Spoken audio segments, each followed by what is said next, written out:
오늘 하나님의 말씀은 시편 42편 6절로 11절 단락까지 보겠습니다. 시편 42편과 43편은 히브리 성경에 보면 하나라는 이제 증거가 여러 가지가 많이 있죠.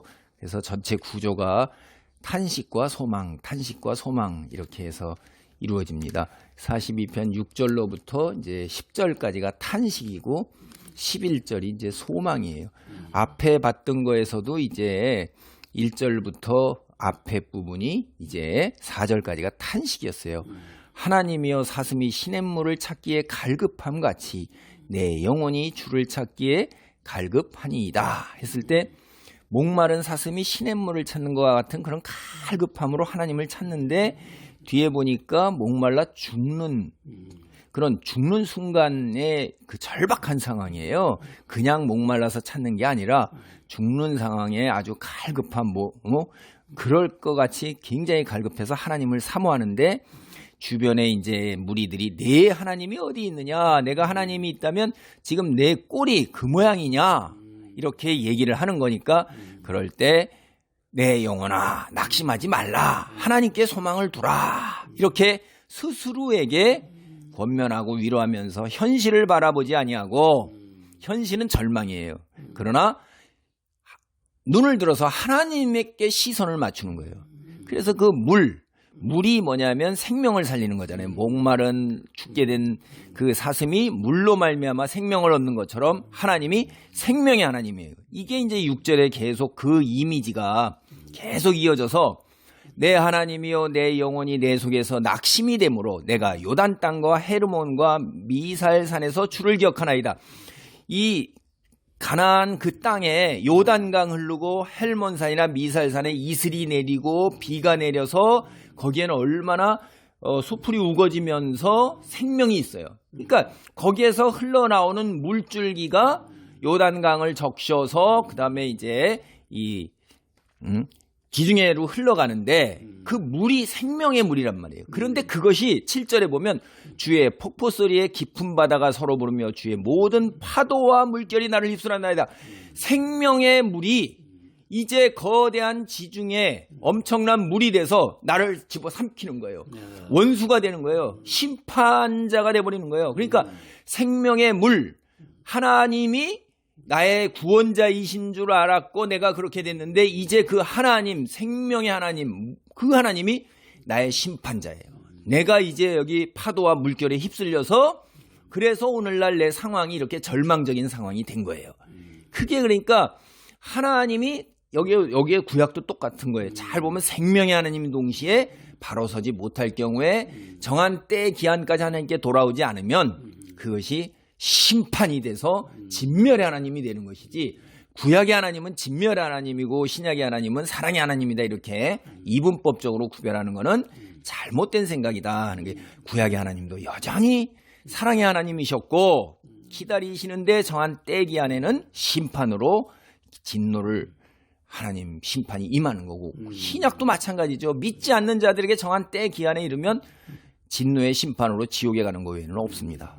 그래서 낮에는 여호와께서 그의 인자하심을 베푸시고 밤에는 그의 찬송이 내게 있어 생명의 하나님께 기도하리로다. 이게 낮과 밤 여기 보면 여호와의 인자와 그 다음에 생명의 하나님께 기도 찬송하는 것 이게 무슨 얘기냐면 앞에도 보면 사람들이 종일 밤낮으로 내 하나님이 어디 있느냐 이러니까 내가 밤낮으로 어떻게 할 수밖에 없어요. 그저 하나님이 어디 있느냐라고 주위 사람이 하루 종일 나한테 비아냥거리고 조롱하지만은 낮이나 밤이나 하나님께서는 여전히 내게 인자를 베푸시며 내게 생명이다. 이렇게 해야 나는 그렇게 기도하고 그걸 의지하고 나아간다. 그런데 내 반석이신 하나님께 말하기를 어찌하여 나를 잊으셨나이까 내가 어찌하여 원수의 압제로 말미암아 슬프게 다니나이까 이로다. 내 뼈를 찌르는 칼같이 내 대적이 나를 비방하여 늘 내게 말하기를 내 하나님이 어디 있느냐도다.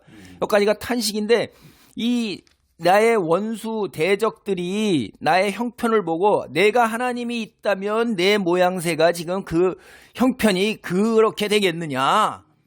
그러니까 이게 이제 바벨론으로 포로로 끌려갔을 때나 질병으로 들어거나 사업이 망했거나 뭐 하여튼 엄청나게 겉으로 볼 때 세상 사람들이 볼 때 형편없는 지경에 절망적이시고 낙담, 희망이 없는 상황이니까 그렇게 비방하고 조롱하는데 참 힘든 말이 이런 말이죠. 내가 하나님이 있다면, 내가 믿음이 있는데 내 믿는 하나님이 어디 있느냐, 있다면 네가 지금 그러겠느냐. 이게 하나님께 영광이 하나도 안 돼요. 이 말이 사람을 죽이는데 내 뼈를 지르는 칼 같은 그 말이에요. 와서 심장에 빗으로 꽂히는데, 그러니까 하나님 내가 인자를 베풀어 달라고, 나를 구원해 달라고 여기서 하나님께 소망을 두고 기도를 하고 찬송을 해야겠다 해서 그렇게 하면서 11절에 내 스스로 내 영혼아 내가 어찌하여 낙심하며 어찌하여 내 속에서 불안해하는가. 너는 하나님께 소망을 두라. 나는 그가 나타나 도우심으로 말미암아 내 하나님을 여전히 찬송하리로다. 이렇게 하나님 주신 찬송으로 주님께 기도하는 일을 통해서 하나님이 나를 버리지 않았다고 선언하면서 내 스스로에게 그렇게 이야기를 하면서 권고하는 것입니다.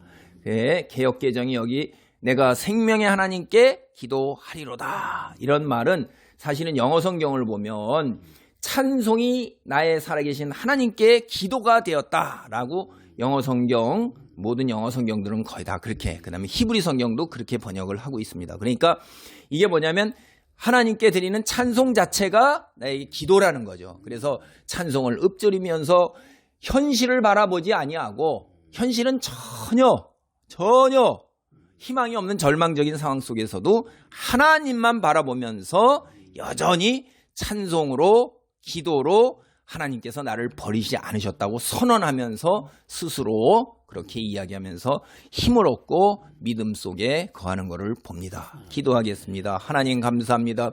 오늘날 현실이 우리를 갖다가 힘들게 할지라도, 주위를 둘러볼 때 절망적일지라도, 때로는 아버지 믿지 않는 세상 사람들이 하나님의 영광을 가리며 저로 말미암아 하나님의 영광이 가려지는 일들이 있을지라도 내 하나님이 어디 있느냐, 내가 하나님이 있다면 지금 내 형편이 그 모양이겠느냐라는 말을 들을지라도 나는 여전히 하나님을 믿습니다. 하나님의 신실하심과 인자하심, 주여 당신의 언약, 당신의 백성 삼으신 그 언약, 구원으로 인도하신 그 언약, 나의 백성이요 내 자녀라는 그 언약을 믿고 하나님께 신실함으로 나아가기를 간절히 소원합니다. 주여 은혜를 베푸소서. 예수님의 이름으로 기도하옵나이다. 아멘.